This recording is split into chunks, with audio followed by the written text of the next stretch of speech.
लोग भागवतम शुरू करें। क्लियर है? कोई क्वेश्चन तो नहीं बचा इस मामले में?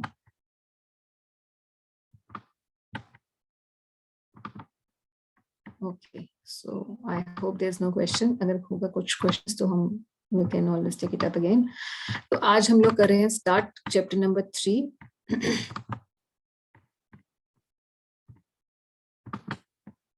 Okay, first canto third chapter. 44 श्लोक हैं इस चैप्टर के अंदर। और दूसरा जो पहला अध्याय था भागवत का, उसके अंदर 6 प्रश्न पूछे थे शौनक आदि ऋषियों ने। दूसरे अध्याय के अंदर पहले 3 क्वेश्चन का आंसर आ चुका है और अब चौथे, पांचवें, छठे क्वेश्चन का आंसर इस अध्याय में आने वाला है, यानी कि तीसरा अध्याय। जब दूसरा अध्याय खत्म हो रहा था तो हमने 3 प्रकार के विष्णुओं का, 3 जो पुरुष अवतार हैं, ये विष्णु 3 प्रकार के हैं जिनको पुरुष अवतार कहा जाता है, उनके बारे में हमने डिस्कशन शुरू कर दिया था। अब पहले जो श्लोक हैं, पहले 5 श्लोक, अभी मैं ये ग्रे वाला बीच का जो ये है टाइटल्स, इनको पढ़ रही हूँ, सब कैटेगरीज। तो पहले 5 श्लोकों में पुरुष अवतारों का वर्णन है और 6 से 29 जो श्लोक हैं उसमें परिभाष सूत्र आएगा श्रीमद् भागवतम का। परिभाष सूत्र मतलब ऐसा श्लोक जो कि पूरी भागवत का एक, मान लीजिए, ऐसा श्लोक है जिसके बेसिस पर सारे जो सूत्र के रूप में प्रेजेंट करता है, बाकी आने वाले सभी जितने भी श्लोक हैं उसी श्लोक के आधार पर ही पढ़े जाते हैं। तो वो श्लोक आएगा इसमें 6 से 29 में, और भगवान के कुछ एक अवतारों के बारे में यहाँ पर डिस्क्रिप्शन होगा। सारे अवतार नहीं होंगे मगर कुछ अवतारों की लिस्ट यहाँ पर गिनाई जाएगी, सुत गोस्वामी गिनाएंगे। फिर श्लोक नंबर 30 से 34 में वो बताएंगे कि विराट रूप का क्या स्थान है, वो बताएंगे। 35 से 35 to 39 describing and understanding the lord. So basically they will tell कि भगवान को जानने के लिए क्या क्वालिफिकेशंस हैं। और 40 से 44 के अंदर क्वेश्चन नंबर 6 जो पूछा था कि धर्म ने किसकी शरण ग्रहण की है भगवान के जाने के बाद, श्रीमद् भागवतम के बारे में 4 श्लोक 5 श्लोक होंगे और श्रीमद् भागवतम की ग्लोरीज लिखी गई हैं जिसके अंदर। तो ये this is pretty much what we are going to read in the third chapter of Shrimad Bhagavatam. तो हम लोग शुरू करते हैं। पहले जो ये 5 श्लोक हैं यहाँ पर हम लोग डिस्क्राइब करेंगे वो जो चार्ट है, जिसको हम लोग बार बार इनकारनेशंस का चार्ट देखते आए हैं, उसको हम लोग एक बार डिस्कस करेंगे। तो आज हम लोग अब इसको शुरू करते हैं। इस चार्ट पे पहुंचेंगे हम लोग। अभी हम लोग भागवत से देखते हैं।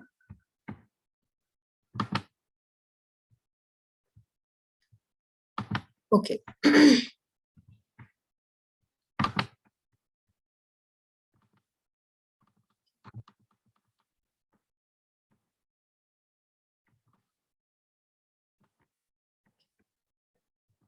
Krishna is the source of all incarnations.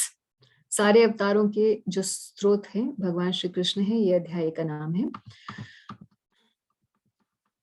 Suta said, in the beginning of creation, the Lord first expanded himself in the universal form of the Purusha incarnation and manifested all the ingredients for the material creation. And thus, at first, there was the creation of 16 principles of material action. This was for the purpose of creating the material universe. सुनने में जो English है और इसकी जो हिंदी है और भी महान है, तो मतलब भारी भर के बिल्कुल वर्ड्स लगते हैं, मगर बेसिक पॉइंट ये है कि ये जो श्लोक है ये पहले जो विष्णु है यानी कि महाविष्णु, उन्हीं के बारे में उनका रोल डिस्क्राइब कर रहा है। महाविष्णु का क्या रोल है यानी कि कारुणोदक्षाय विष्णु, उनका क्या रोल है ये श्लोक हमें बता रहा है। तो in the beginning of creation Mahavishnu क्या करते हैं, वो अपने आप को एक्सपैंड करते हैं in the universal form of purusha incarnation and he manifest the ingredients for material creation, यानी कि जो महत तत्व है जिसमें पंचभूत हैं जिनके द्वारा ये पूरी सृष्टि बनी गई है, पंचभूत और उसके अलावा पूरे 24 एलिमेंट्स हैं, तो ये 24 एलिमेंट्स जिसके द्वारा ये मटेरियल क्रिएशन हुई है, उसके जो वो बेसिक एलिमेंट्स हैं वो प्रेजेंट करते हैं, वो मैनिफेस्ट करते हैं, उसको उजागर करते हैं ये महाविष्णु, जिनको कारणोदक्षाय विष्णु कहा जाता है। And thus at first there was a creation of 16 principles of material action. तो 16 principles of material action ये कई जगह 16 के रूप में दिए गए हैं, टोटल 24 हैं, जिनको 7.4 भगवद गीता में 8 गिनाए गए हैं, और फिर कई कई जगह पे 16 गिनाए जाते हैं, टोटल 24 है। तो बेसिक पॉइंट ये है कि जो ये 24 एलिमेंट है जिनसे पूरी ये क्रिएशन हुई है, ये महतत्व में जो गिने जाते हैं, ये सारे ही भगवान महाविष्णु के द्वारा प्रेजेंट किए जाते हैं in the beginning of creation. He gives those building blocks of creation. ये इस श्लोक का मतलब है।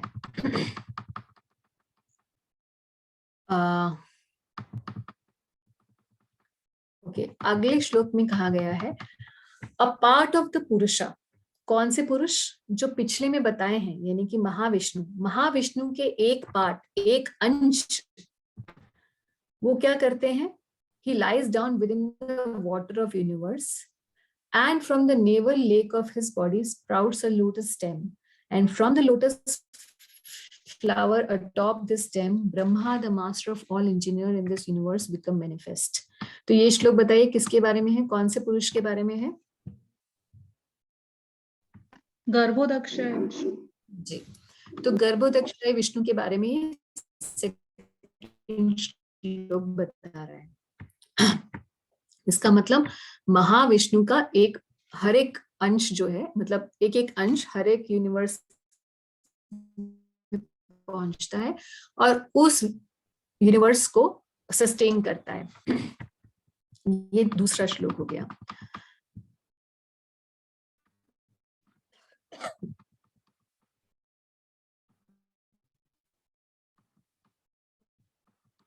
इसमें प्रभुपाद जी ने जो पर्पट्स लिखे हैं ना, वो पर्पट्स वो वही हैं जो एक्सप्लेनेशन मैंने आप लोगों को पहले दे दी, 3 प्रकार के विष्णु इत्यादि के बारे में और उनका क्या क्या रोल होता है। और उसके बाद बता रहे हैं इट इज बिलीव, तीसरा श्लोक पढ़ रही हूँ। It is believed that all the universal planetary systems are situated on the extensive body of the Purusha. कौन से? गर्भोदक्षाय विष्णु। तो कह रहे हैं कि कुछ लोगों का मत है, इट इज बिलीव्ड, कुछ लोग ऐसा सोचते हैं कि जो ये पूरा यूनिवर्सल प्लैनेटरी सिस्टम है, यानी कि जो 14 भुवन है, वो सारे इस पुरुष यानी कि गर्भोदक्षाय विष्णु के शरीर पर स्थापित हैं। और इस बारे में पूरी डिटेल आएगी सेकंड कैंटो में कि किस तरीके से जो भगवान का विराट रूप का उसमें एक चिंतन आता है। जो विराट रूप जब हम पढ़ेंगे तो उसमें आएगा कि उनके जो लोअर प्लैनेटरी सिस्टम्स हैं वो उनके चरणों में स्थित हैं, जो मिडिल प्लैनेटरी सिस्टम है वो उनके उदर में स्थित हैं, और जो हायर प्लैनेटरी सिस्टम्स हैं सत्यलोक इत्यादि, ये सब उनके नाभि से ऊपर वाले उसमें स्थित हैं। तो ऐसा एक विराट रूप का कॉन्सेप्शन है जो कि बेसिकली आज की डेट में अगर हम कंटेम्प्रेरी वर्ल्ड में देखें तो जिसको लोग बोलते हैं कि दिस यूनिवर्स इज गॉड, और this universe is the body of God और द फॉर्म ऑफ गॉड। तो ऐसा कॉन्सेप्ट, वही कॉन्सेप्ट को यहाँ बता रहे हैं कि it is believed that all the universal planetary systems are situated on the extensive body of the Purusha, but he has nothing to do with the created material ingredients. His body is eternally in spiritual existence par excellence. तो ऐसा बता रहे हैं कि कुछ लोगों का ऐसा विराट रूप का ऐसा कॉन्सेप्ट है। प्रभुपाद कह रहे हैं the conception of the Virat रूप और विश्व रूप of the absolute supreme absolute truth is specially meant for the neophyte who can hardly think of the transcendental form of the personality of Godhead. क्योंकि कई लोग ऐसे हैं जिनको जब बताया जाएगा कि भगवान एक व्यक्ति हैं, उनका एक स्वरूप है, वो श्याम वर्ण के हैं और मोर मुकुट धारण करते हैं, तो बोलेंगे अरे नहीं नहीं, दिस डजंट सूट अस। ये उनके कॉन्सेप्ट में फिक्स नहीं होता, उनकी चेतना उसको उतनी परिपक्व नहीं है कि वो ये सोच सके कि भगवान का कोई एक रूप होगा और वो रूप ऐसा होगा। और इसीलिए वो ये कहते हैं कि नहीं, भगवान मतलब सर्वत्र होने चाहिए, उनका एक बहुत विशाल रूप, अनंत रूप होना चाहिए। इसीलिए वो इस विराट रूप की कल्पना करते हैं और उनको किसी न किसी तरीके से साकार के प्रति, ब्रह्म ज्योति से लेकर साकार के प्रति उनका विश्वास बढ़ने लगे, इसके लिए विराट रूप का एक कॉन्सेप्ट श्रीमद् भागवतम में भी आता है, सेकंड कैंटो में आएगा, दूसरे स्कंद में। मगर प्रभुपाद कहते हैं कि this is meant for the neophytes who can hardly think of the transcendental form of the lord. हमने भगवत गीता में भी पढ़ा था विराट रूप, तो वो जो विराट रूप था जो भगवान ने, श्री कृष्ण ने दिखाया था, जिसमें सारे देवी देवता भी सम्मिलित थे और काल रूप भी भगवान ने दिखाया था, ये वो वाला विराट रूप नहीं है, वो विराट रूप अलग था और ये विराट रूप अलग है, जिसके बारे में यहाँ चर्चा हो रही है। यहाँ पे प्रकृति को ही, इस पूरे ब्रह्मांड को ही भगवान का एक रूप की कल्पना की गई है, ये वो विराट रूप है। तो प्रभुपाद कहते हैं ये नए साधकों के लिए है। नए साधक मतलब भक्ति वाले नए साधक नहीं, ऐसे नए साधक जो किसी न किसी में लगे हैं और अब साकार की तरफ बढ़ने के लिए तैयार खड़े हैं, मगर फिर भी अभी वो इतने उन्नत नहीं हुए हैं भगवान के श्री विग्रह को समझ सके। इसीलिए ऐसे लोगों के लिए ये एक विराट रूप की कल्पना है। To him, a form means something of this material world, and therefore an opposite conception of the absolute is necessary in the beginning to concentrate the mind on the power extension of the Lord. As stated above, the Lord extends his potency in the form of Mahatattva, which includes all material ingredients. Are one in one sense. तो मतलब भगवान से ही ये प्रकृति आई है, तो इस तरीके से कोई ये कह सकता है कि हाँ जी प्रकृति भगवान है, but at the same time mahatattva is different from the lord. पर उसी समय ये भी जानना जरूरी है कि ये भौतिक प्रकृति भगवान से भिन्न भी है। जैसे ही शक्ति और शक्तिमान की ही वो शक्ति होती है, मगर फिर भी शक्तिमान अलग होता है। इसी तरीके से ये विराट रूप की कॉन्सेप्शन है, स्पेशली निर्विशेषवादियों के लिए या इम्पर्सनलिस्ट जो होते हैं उनके लिए है। अच्छा, तो फिर भक्त लोग क्या सोचते हैं, भक्तों की कॉन्सेप्शन क्या होती है, अगले श्लोक में बता रहे हैं। As opposed to the concept of the previous shloka is the concept of sakar, which is kept by the devotees. The devotees with their perfect eyes, क्योंकि देखिए पिछले श्लोक में था कि कुछ लोगों की ऐसी धारणा है, अगले श्लोक में बता रहे हैं मगर जो भक्त हैं वो कैसे देखते हैं। The devotees with their perfect eyes means not the perfect eyesight. It means that their vision about God is clear. उनकी जो धारणा है भगवान की वो एकदम सही है। इसीलिए with their perfect eyes they see the transcendental form of the Purush who has thousands of legs, thighs, arms and faces, all extraordinary. In that body there are thousands of heads, ears, eyes and noses. They are decorated with thousands of helmets and earrings and are adorned with garlands. तो यहाँ बता रहे हैं कि भक्त लोग जो हैं, क्योंकि पिछले श्लोकों में देखिए अभी हमने महाविष्णु और गर्भोदक्षाय विष्णु इन दोनों के बारे में 2 श्लोक आए थे ना। तो ये जो गर्भोदक्षाय विष्णु है जो क्षीर सागर में रहते हैं और सारे देवी देवता जब भी कुछ गड़बड़ हो जाती है तो ब्रह्मा जी के साथ इनके पास जाते हैं कि आप अवतार लीजिए, कुछ गड़बड़ हो रही है। तो ये जो गर्भोदक्षाय विष्णु हैं इनके एक और फॉर्म है, मतलब एक और फॉर्म नहीं है, जो देवी देवता जिस स्वरूप का दर्शन करते हैं वहां श्वेत जाकर, तो वहां पर उन्हें वो एक पुरुष सुक्त गाते हैं। तो हमारे वेदों के अंदर ये संकलित है, एक स्टैंडर्ड प्रेयर है जो देवी देवता भगवान विष्णु के लिए गाते हैं, जिसको पुरुष सुक्त कहते हैं। और पुरुष सुक्त आप डालेंगे इंटरनेट पर तो आपको you can hear that also on the YouTube, some people have recorded. तो वहां पर जो देवी देवता देखते हैं कि भगवान विष्णु सहस्त्र शीर्षा पुरुषा ऐसे शुरू होती है कि हे पुरुष जिनके सहस्त्र शीर्ष हैं, यानी कि 1000 हेडेड भगवान विष्णु, उनका स्वरूप ऐसा दर्शन करते हैं। तो यहाँ बता रहे हैं कि जो डिवोटीज उसी फॉर्म भगवान श्री विष्णु के, जिनके हजारों शीर्ष हैं और अनेकों आंखें हैं, अनेकों नाक कान हैं, ऐसे जो एक बहुत ही अद्भुत रूप का दर्शन करते हैं, उसके बारे में बता रहे हैं, क्योंकि पहले ही महाविष्णु और गर्भोदक्षाय विष्णु के बारे में ही चर्चा चल रही है, इसीलिए बता रहे हैं कि भक्त लोग जो हैं भगवान के ऐसे स्वरूप का दर्शन करते हैं।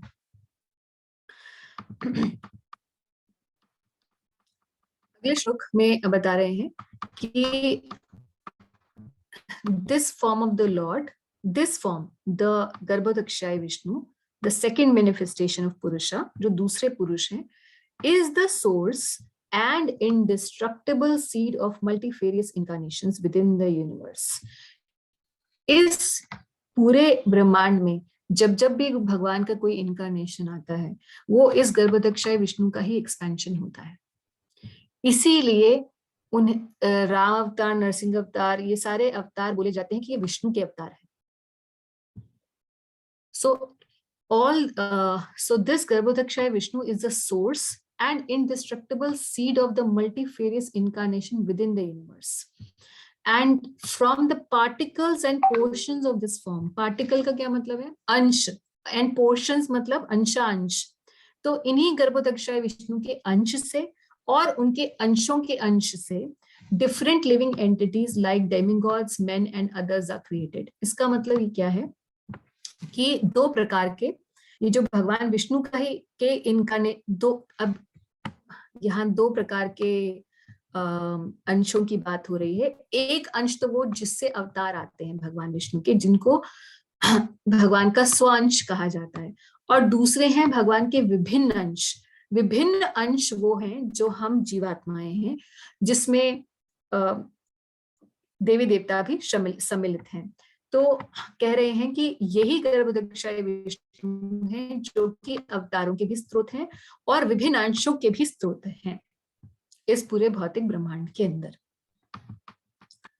यहाँ इस श्लोक के तात्पर्य में प्रभुपाद जी ने लंबा सा तात्पर्य दिया है और उसमें बता रहे हैं कि अलग अलग इनकारनेशंस कौन कौन से हैं, और जो 6 प्रकार के इनकारनेशंस हैं उनके बारे में प्रभुपाद जी यहाँ चर्चा करेंगे। हम इसको, क्योंकि बड़ा लंबा है, बहुत फिलोसफिकल है, हम इसको इस स्लाइड से देखेंगे तो हमारे लिए बहुत इजी टू अंडरस्टैंड होगा। तो बताते हैं कि सबसे पहले तो स्वयं रूप श्री कृष्ण है। स्वयं रूप श्री कृष्ण मतलब the original form of Krishna in Vrindavan, जो हमेशा श्रीमती राधा रानी के संग में रहते हैं। तो राधा कृष्ण जो रहते हैं वृंदावन के कृष्ण, द्वारका के कृष्ण नहीं, वृंदावन के कृष्ण स्वयं रूप श्री कृष्ण है। इन स्वयं रूप श्री कृष्ण का ही फर्दर एक्सपेंशन है जिसको स्वयं प्रकाश कहते हैं। स्वयं प्रकाश का मतलब है कि जिसमें भगवान श्री कृष्ण का स्वरूप सेम ही रहता है और बॉडीली फीचर्स बिल्कुल सेम रहते हैं। देखने में ऐसे लगेगा कि ये श्री कृष्ण यानी कि स्वयं रूप श्री कृष्ण ही है। स्वयं रूप श्री कृष्ण ऐसे इतने सारों में एक्सपैंड क्यों करते हैं? क्योंकि किसी न किसी लीला का वर्धन करने के लिए, जैसे हर गोपी को लग रहा था रासलीला में कि श्री कृष्ण मेरे ही साथ हैं, मगर स्वयं रूप श्री कृष्ण श्रीमती राधा रानी के साथ ही विराजते हैं। ऐसे ही द्वारका में जितनी भी रानियां हैं 16,108, सबके घर में श्री कृष्ण पर्सनली विराजमान है। तो हर रानी को लगता है श्री कृष्ण मेरे पास हैं। तो इस लीलाओं के वर्धन के लिए भगवान अपना स्वयं प्रकाश करते हैं। स्वयं प्रकाश के 2 पार्ट होते हैं, प्रभव प्रकाश और वैभव प्रकाश। प्रभव प्रकाश तो मैंने अभी एक्सप्लेन कर दिया आपको। Prabhava in which there are multiple forms with the same features. और वैभव प्रकाश, जो वैभव प्रकाश है उसमें उसको तदेकात्म रूप भी कहते हैं। ये वो वाला कैटेगरी है जहां पर भगवान एक्सपैंड करते हैं, भगवान का विस्तार होता है, मगर ये विस्तार सेम बॉडली फीचर्स जैसा नहीं होता, यानी कि दिखने में श्री कृष्ण जैसे नहीं होता उनका स्वरूप। अब इसमें 2 कैटेगरीज हैं। ये काफी कॉम्प्लिकेटेड है, ऐसे मुझे नहीं पता आप लोगों को ये कितना अपीलिंग लगेगा, but because this information is coming in this shlokas, so let's go through it once, क्योंकि बाद में फिर इसका एक्सप्लेनेशन आपको कहीं पढ़ने में बहुत ज्यादा क्लैरिटी नहीं हो पाएगी, इसलिए मैं यहाँ पे 5-10 मिनट लगा के इसको क्लियर कर रही हूँ।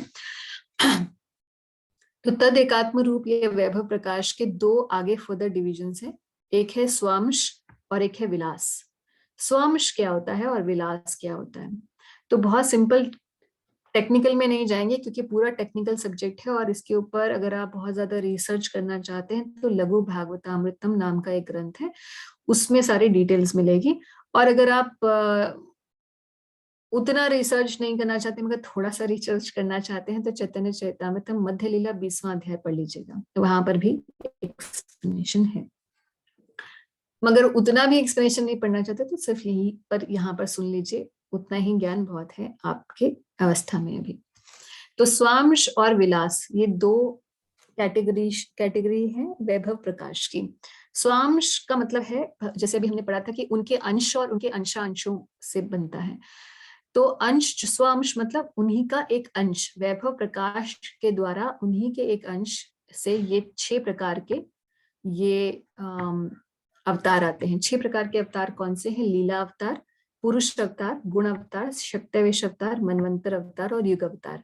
5वां श्लोक जो हम पढ़ रहे थे उसकी डिस्क्रिप्शन में इनके बारे में सब कुछ विवरण दिया गया है। तो लीला अवतारों में कौन कौन से हैं? जैसे मत्स्य, कुर्म, रामचंद्र, नरसिंह, वामन, वराह अवतार इत्यादि। पुरुष अवतार जो हमने अभी पढ़े, कारणोदक्षाई, गर्भोदक्षाई और क्षीरोदक्षाई। और गुण अवतार कौन से होते हैं? ब्रह्मा, विष्णु और शिव। ये गुण अवतार होते हैं जो तीनों गुणों सतोगुण, रजोगुण और तमोगुण के अधिष्ठाता देवता होते हैं। शक्तिवेश अवतार एक जीव तत्व होते हैं, ये विष्णु तत्व नहीं होते। सत्तावेश अवतार वो जीव, वो स्पेशल लिविंग एंटिटीज हैं जिनको भगवान एम्पावर करते हैं किसी न किसी पर्टिकुलर काम को संपन्न करने के लिए, जैसे कि वेदव्यास, जैसे कि परशुराम, जैसे 4 कुमार, जैसे नारद जी इत्यादि। ये सभी शक्तिवेश अवतार हैं।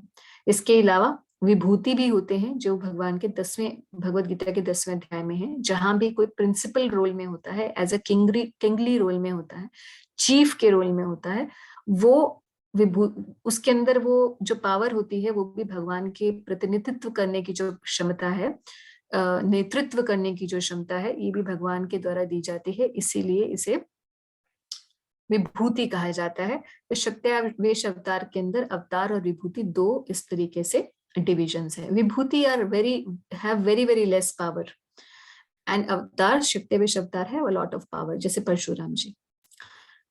मनवंतर अवतार वो होते हैं ब्रह्मा जी के एक दिन के अंदर 14 मनु होते हैं, और हर एक मनु का जो पीरियड होता है उसको मनवंतर कहते हैं। और हर एक मनवंतर में भगवान का एक एक अवतार होता है, यानी कि ब्रह्मा जी के एक दिन में 14 अवतार हो जाते हैं, ऐसे वो मनवंतर अवतार होते हैं। और युग अवतार भगवान के हर एक युग में एक एक युग धर्म की स्थापना करने के लिए एक एक अवतार होते हैं, जो कि सत्ययुग में भगवान शुक्ल वर्ण में आए। 10वां स्कंद श्रीमद् भागवतम का बताता है, गर्ग मुनि जहाँ भगवान का नामकरण करते हैं तो नंद महाराज को बताते हैं कि आपका पुत्र पहले भी और युगों में भी अलग अलग वर्ण मतलब कलर में प्रकट हुआ है, और वहां बताया जाता है कि किस प्रकार से भगवान सत्ययुग में शुक्ल वर्ण में आए, त्रेता में रक्त वर्ण में, द्वापर में कृष्ण वर्ण में ब्लैकिश, और कली में भगवान पीत वर्ण में आते हैं। पीत वर्ण भगवान का जो है वो श्री चैतन्य महाप्रभु के रूप में है। शुक्ल वर्ण यानी कि व्हाइट में भगवान आते हैं, जो भगवान हंस अवतार है, और दूसरा भगवान कपिल, जिन्होंने कर्दम मुनि को ज्ञान प्रदान किया। कर्दम मुनि और देवहूति, हाँ कर्दम मुनि को। और त्रेता में भगवान रक्त वर्ण में आते हैं, तो भगवान यज्ञेश्वर के रूप में आते हैं, और जिन्होंने ब्रह्मा जी को ज्ञान प्रदान किया। द्वापर में भगवान श्री कृष्ण खुद प्रकट होते हैं, और कली में भगवान पीत वर्ण में श्री चैतन्य महाप्रभु के रूप में आते हैं। तो ये युग अवतार होते हैं। ये कैटेगरी हो गई जो स्वांश कैटेगरी है। इसके अलावा दूसरी कैटेगरी है विलास कैटेगरी के अंदर प्रभव और वैभव होते हैं, जो कि मैंने पिछली बार आप लोगों को ये वाला स्क्रीन दिखाई थी कि कृष्ण से बलराम से सबसे पहला चतुर्व्यूह आता है, और उसके बाद नारायण, संकर्षण से नारायण के बाद दूसरा चतुर्व्यूह का मतलब होता है चतुर्व्यूह। चतुर मतलब 4 और व्योम मतलब डायरेक्शंस, जो 4 डायरेक्शंस या 4 डायमेंशंस को कंट्रोल करते हैं, वो चतुर्व्यूह होते हैं। तो इन सब का अपना अपना एक फंक्शन है। ये 12 जो इसमें से 24 बेसिकली विष्णु फॉर्म्स होते हैं, depending on the placements of their शंख चक्र गदा एंड पद्म, और इन सबके अलग अलग काम होते हैं। जैसे वसुदेव जो हैं, उनका काम है he is a presiding deity of consciousness.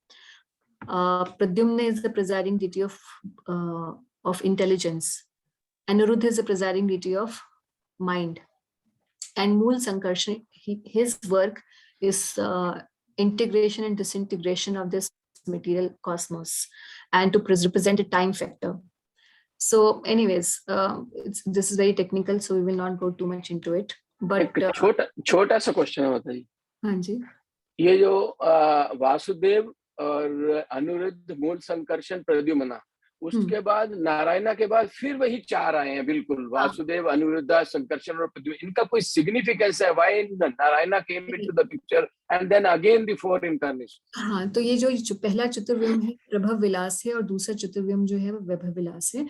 प्रभव विलास जो है they are more potent and vaibhava vilasa are less potent than the prabhava vilasa. प्रभव विलास का मतलब है कि चारों डायमेंशंस जो हैं उनको कंट्रोल करना। वैभव विलास के जो ये चार दूसरे आते हैं, दोबारा से वही वसुदेव, अनिरुद्ध, संकर्षण, प्रद्युम्न आते हैं। इनका रोल जो है basically they further expand into the three Vishnus, and they also expand into 12 other forms who are the presiding deity of each month, 12 of the 12 months. Okay. So there, and it's not that potent का मतलब ये नहीं है, ये भी विष्णु तत्व है और ये भी विष्णु तत्व है। पोटेंट का मतलब जब हम बोलते हैं कि ये ज्यादा शक्तिशाली नहीं है, तो इसका मतलब ये नहीं है कि इनमें शक्ति नहीं है, मगर इनका जो काम है जिसके लिए भगवान ऐसे ऐसे एक्सपैंड करते जा रहे हैं, वो काम लिमिटेड होता है, इसलिए वो अपनी शक्ति का प्रदर्शन ही कम करते हैं। Okay Madhuri, thank you. Okay, so ये इस तरीके से ये विलास जो सेक्शन है उसमें 24 विष्णुज हैं, 24 फॉर्म्स ऑफ विष्णुज है, नॉट 24 विष्णुज, 24 फॉर्म्स हैं भगवान श्री विष्णु के। और ये इस तरीके से ये चार्ट को पूरा एक्सप्लेन करते हैं 5वें श्लोक के जो परे हैं उसके अंदर। प्रभुपाद जी इसमें ये भी बताते हैं कि ब्रह्मा, विष्णु और शिव जो हैं ये सभी they are the incarnations of Garbhodakshayi Vishnu. From Brahma, the other demigods like Daksh, Marichi, Manu and others become incarnated to generate living entities within this universe.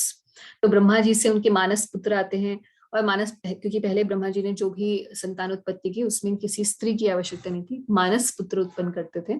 तो कई ऋषि उन्होंने मानस मन से ही अपने प्रकट किए, और उसके बाद फिर धीरे धीरे जाकर जब मनु का ऋण आया तो उसके बाद फिर ये स्त्री पुरुष के संसर्ग से प्रकृति का आगे बढ़ना शुरू हुआ।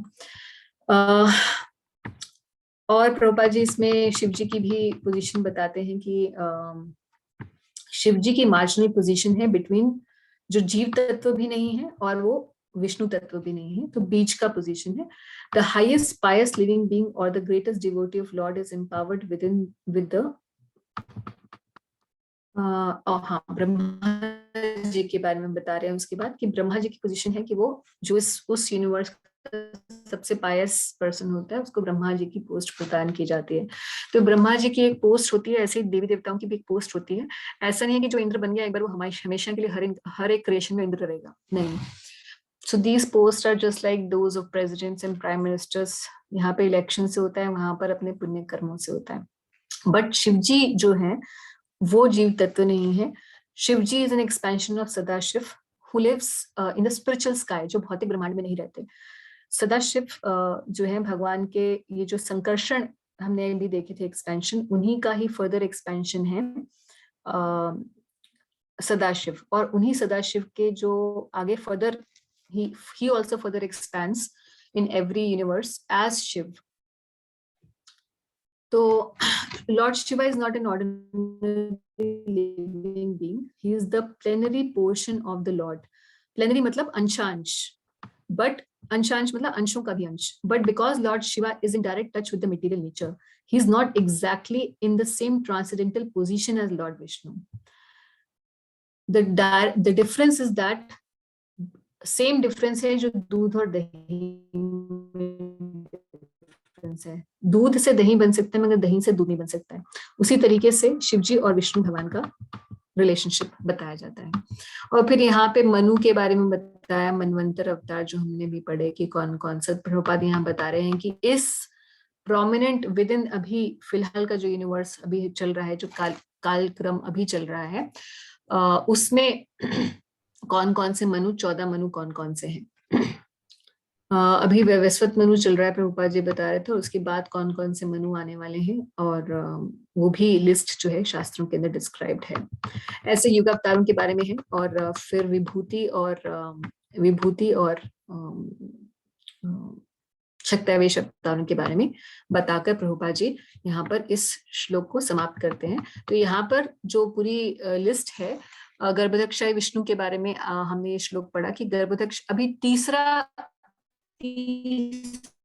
जो परमात्मा है, जो गर्भोदक्षाय विष्णु से फर्दर एक्सपैंड करेंगे परमात्मा, उनके बारे में अभी श्लोक नहीं आया है, यानी कि थर्ड पुरुष नहीं पर। मगर उससे पहले श्लोक नंबर 6 to अभी हमने श्लोक पढ़े हैं केवल 5 पुरुष अवतारों के बारे में, मगर तीसरे पुरुष के बारे में अभी भी वर्णन नहीं किया गया। उनके बारे में वर्णन होगा मगर थोड़े समय बाद, जब श्लोक नंबर 6 से 29 के अंदर यही गर्भोदक्षाय विष्णु जिनके बारे में 5वें श्लोक में बताया जा रहा है, उन्हीं के जो फर्दर कौन कौन से अवतार हुए उनकी एक लिस्ट प्रेजेंट की जाएगी।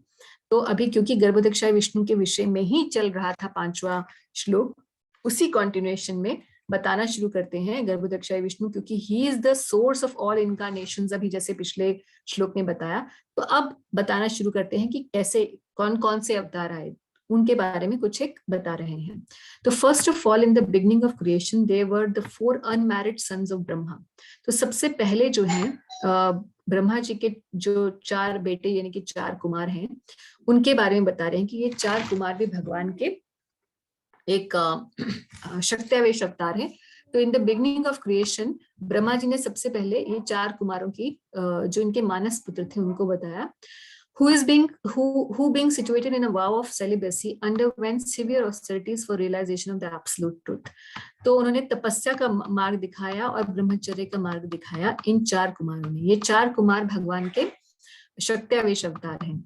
दूसरे इनकारनेशन के बारे हम क्योंकि बहुत ज्यादा डिटेल्स नहीं है इन सभी इनकारनेशंस के बारे में, आगे श्रीमद् भागवतम में अलग अलग स्कंधों में इनके लीलाएं आएंगी, इसलिए यहाँ पर छोटे छोटे में ही बताया गया है, वैसे ही हम लोग पढ़ेंगे।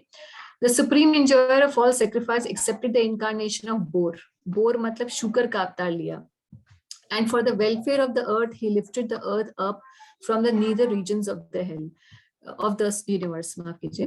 तो भगवान का जो शुकर अवतार है, यानी कि भगवान का वराह अवतार, उसके बारे में बता रहे हैं। तो भगवान का वराह अवतार हिरण्याक्ष के वध के लिए आया था, जब हिरण्याक्ष ने पृथ्वी को रसातल तक पहुंचा दिया था। He was such a powerful demon. तो उस अवतार के बारे में यहाँ चर्चा हो रही है, भगवान के शुकर अवतार या वराह अवतार के बारे में।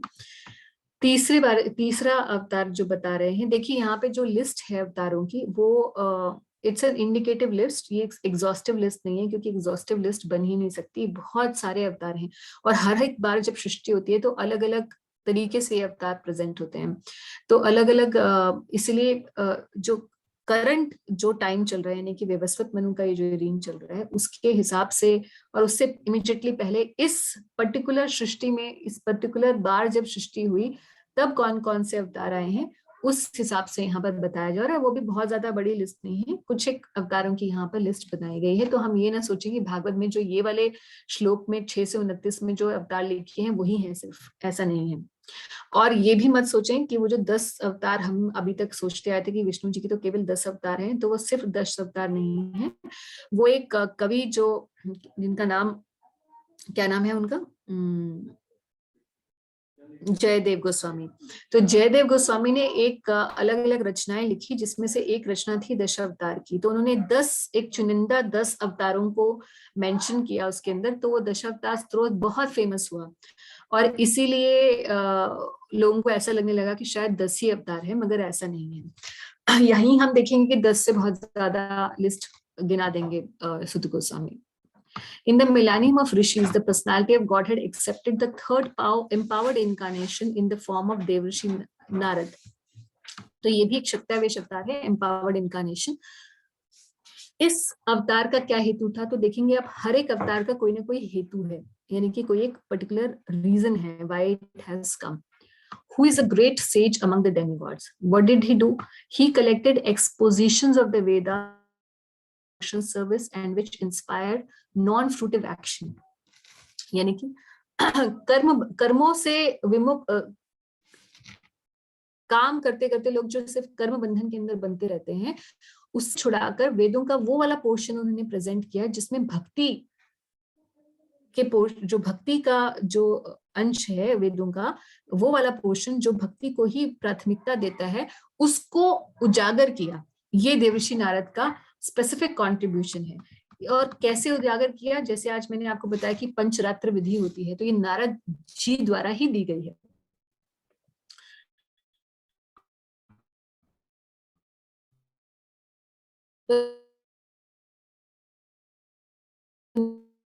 Narad पंचरात्र trains the karmis of the fruitive workers to achieve liberation from the bondage of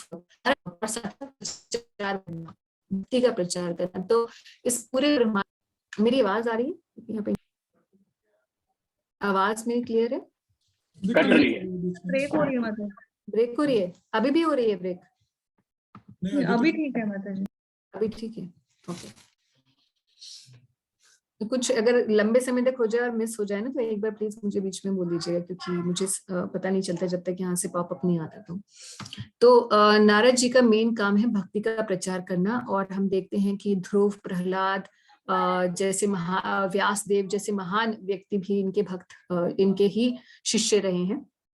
और हम भी, it is our great Fortune that through Srila Prabhupada we are also in the same परंपरा, जिस परंपरा में नारद जी और व्यास जी जैसे महान आचार्य आए हैं। तो ये तीसरा बताया है। चौथे में क्या बता रहे हैं हम, कुछ और एक दो अवतार लेते हैं। एक ही ये श्लोक कंप्लीट करके हम लोग इसको विराम देंगे।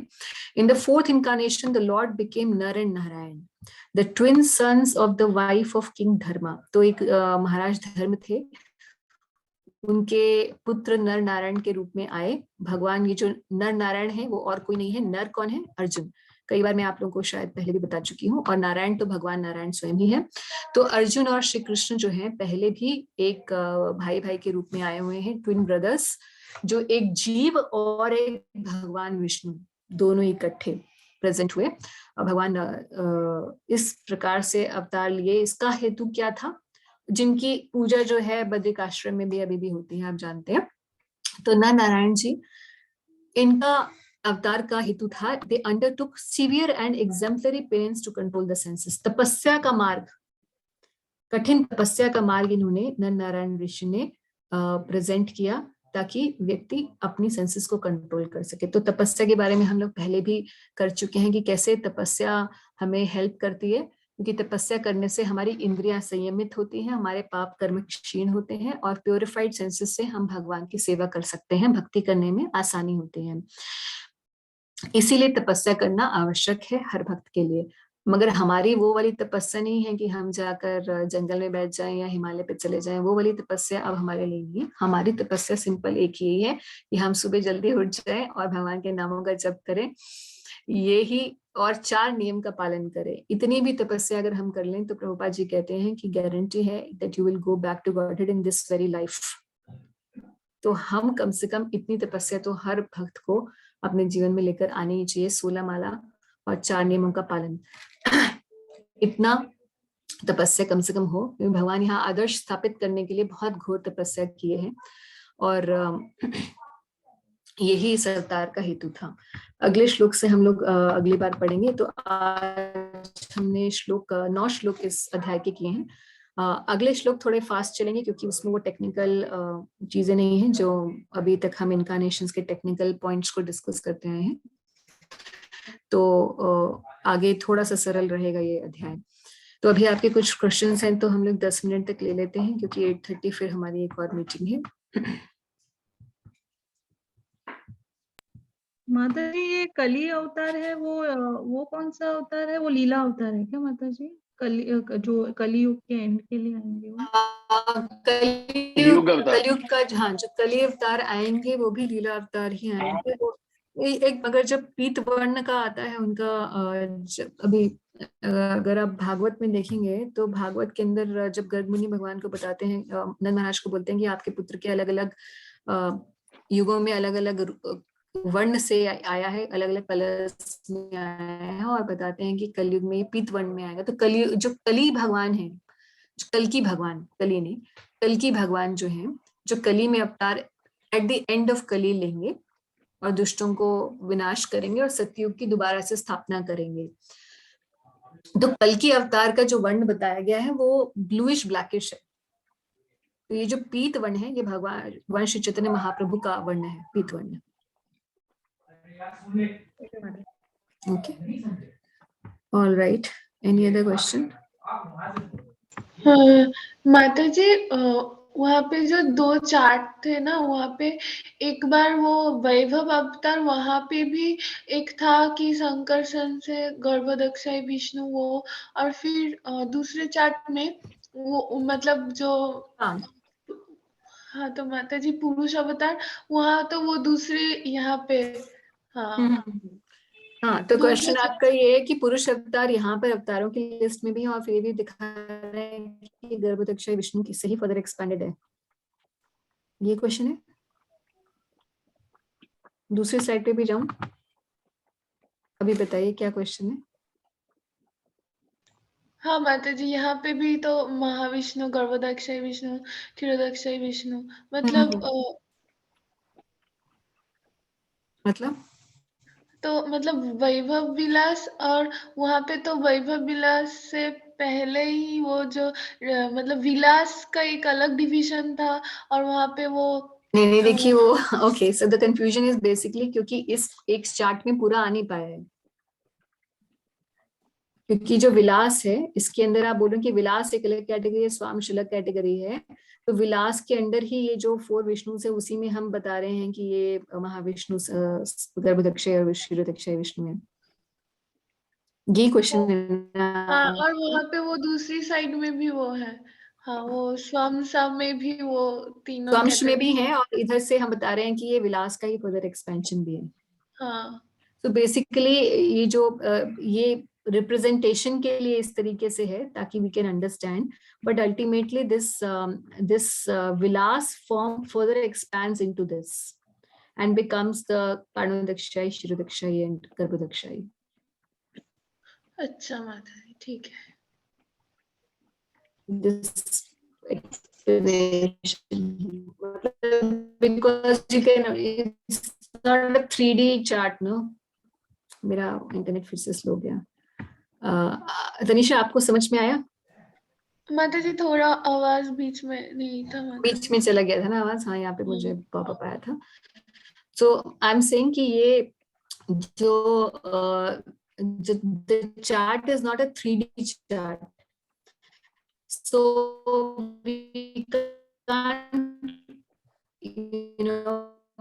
we can't represent it further. This comes as this. इसीलिए दो as such the other question is कि हमने अभी श्लोक में पढ़ा कि गर्भदक्षाई विष्णु के ही ये further 6 expansions होते हैं। बट यहाँ पर जो ये चार्ट बता रहा है वो बेसिकली ये बताना चाह रहा है कि 6 types of incarnations are there.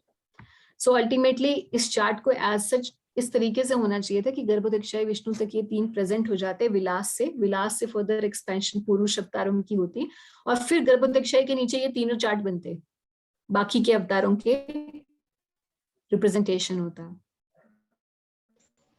जी समझे? हाँ, चार्ट कंप्लीट पिक्चर देता, मगर अब एक पेज के अंदर वो फिट नहीं होता। Okay, so what you are thinking is correct, but it can't be presented on the paper like that. मतलब स्पेस नहीं होता इतना। ठीक है माता जी। इसीलिए सेकंड वो ये बनाया था ताकि it becomes clear. ठीक है माता जी, थैंक यू माता जी। Thank you. All right, no other questions. All right. ठीक है, तो यहीं पे विराम दें। अच्छा, ऑल्टर अब आप जिसके घर में ऑल्टर नहीं है तो कृपया करके अपने घर में ऑल्टर जरूर बनाएं, चाहे छोटा सा हो, और आप पूजा शुरू करें। And what else I just wanted to see who Selina ji, आप कभी कभी आ रहे हैं हमारे प्रोग्राम में। In Bhagavad Gita you are very particular.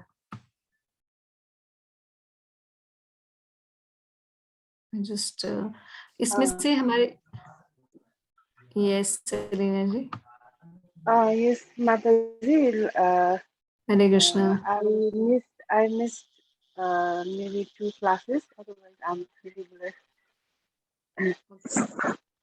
but I hope you are practicing your chanting every day. Yeah. ठीक है तो हम लोग नेक्स्ट क्लास में मिलते हैं. ओके ऑल राइट हरे कृष्णा. Hare Krishna.